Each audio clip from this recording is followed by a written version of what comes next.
Hey guys, Matt here, back for another Talk Raw, and today I'm going to be discussing the Beast Wars. That's right, Transformers Beast Wars, that great show that many of us know and love, that series, that toy line.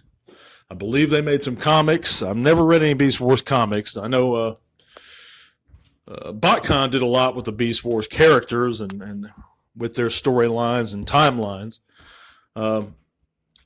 But this is Talk Raw number 20, so I thank you guys for joining me today and hanging out and listening to the podcast and whatever you're doing, whether that be you're at work or you're jogging or you're taking out the trash or you're just chilling. I sure appreciate it, guys. Hit that thumbs up for me if you like the video and subscribe if you're not subscribed already. Now, the Beast Wars are a very interesting time period for myself as far as collecting and being really... I was always into the Transformers, but Beast Wars, what it did was get me really hooked on the Transformers history and the genre in an unprecedented way. Not so much the genre, but the franchise in an unprecedented way. You know, my first love was G1, and I love G1. But as far as the cartoon goes, as much as I enjoyed it as a kid, you know, some of those stories I didn't really appreciate at the time I watched them, like I did Beast Wars. And I saw a lot of the Beast Wars as they were airing. I remember I'd record every episode of the Beast Wars on VHS tape, and I'd... after school, I'd go to my uncle's house, and I'd have just blank tapes I'd buy, you know, saving up, and I'd write the episodes on each one, and I had a lot of the episodes recorded that way, and you know, like many of us, some of my favorite episodes are when they tip their hat and they pay homage to G1, and whether that be the comics or Sunbow, they always did it in a respectful way and an honorable way. You know, in some of our favorite episodes, you know, I know me and my older brother, me and Nate's favorite episodes were Agenda and Code of Hero and Nemesis. And, just really great episodes. I thought Nemesis was just epic. You know, they couldn't have ended the series better, in my opinion. And it just got better and better, as far as I'm concerned. And it really amped up with season 3. As far as the toys go, man, I had a lot of them. I didn't have all of them, not nearly all of them. You know, I never even had Primal or Megatron until years later. But I did have guys like Pterosaur, Rat Trap, Polar Claw. I remember buying him in the store. He was really cool, too, by the way. He's still a cool toy. I had all the Transmetals almost. I had the Dragon Megatron. I had the original Transmetal Megatron and Primal. Just those year one guys I didn't have too many of, but those were neat too. I'm interested in hear what you guys think of the series. What are some of your favorite episodes? Which toys did you have? Which were your favorites? I know that just Furman, to me, did some of his best work in the Beast Wars, and just so many great writers and legendary voice actors.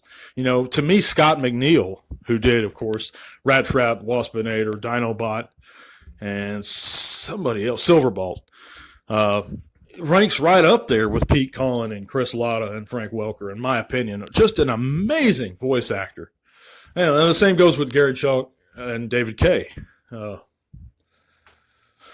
But they were, and they were it was such a great series, and continuing from it with Beast Machines. And I think that for many of us, that's the reason why Beast Machines didn't catch on as strongly as it could have, is because it was coming off such a great series like Beast Wars. And yeah, and the animation today is very dated and it's showing its age. But, you know, the writing and the dialogue make up for it in orders of magnitude. I know a lot of Transformer fans are excited about these. I don't know if they're Walmart reissues exclusively, but they're actually putting out a lot of the original Beast Wars toys just here locally. We just noticed, and I sent this to my buddy Matt Baldwin, who lives kind of close to me, and see if he needed anything. But they have Megatron and Cheetor on the shelves here locally, and here in northern Arkansas.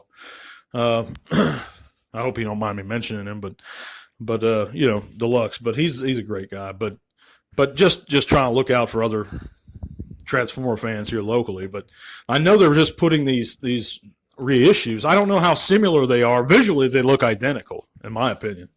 I haven't seen Primal yet, Optimus Primal, but I'd like to see him. But and I'm just not actively collecting that older line. But I can definitely see the appeal, and I definitely would pick them up if I was, trying to get into that older, get those originals again, or at least versions of those originals, because those were great figures. And in many ways, not every way, of course, but in many ways, I think they're superior to what's being put out today. They were solid. For example, we'll look at the original Beast Wars Megatron. Now, I didn't own him years ago, but I owned T-Rex, the repaint of the original Beast Wars Megatron. And I own the Kingdom Beast Wars Megatron. And I can tell you comparatively, as far as what's more sturdy and solid, what would be better for a kid to play with, what would be better for a big kid to play with, and that's the original. It holds together better. That dinosaur mode, as great as that figure is, the leader class Kingdom Beast Wars Megs, it doesn't hold together very well in Dino mode. Wonderful spot-on robot mode, likeness and sculpt. And I love the texture and feel of it. But man, that original, there's something else with that original. It's a solid toy. A lot of those guys were. I mean, they still felt like they were, I guess plastics were thicker back then and the costs were less, but they felt more solid to me in general, But I'd like to hear what you guys think. Let me know in the comments section. I appreciate you guys listening.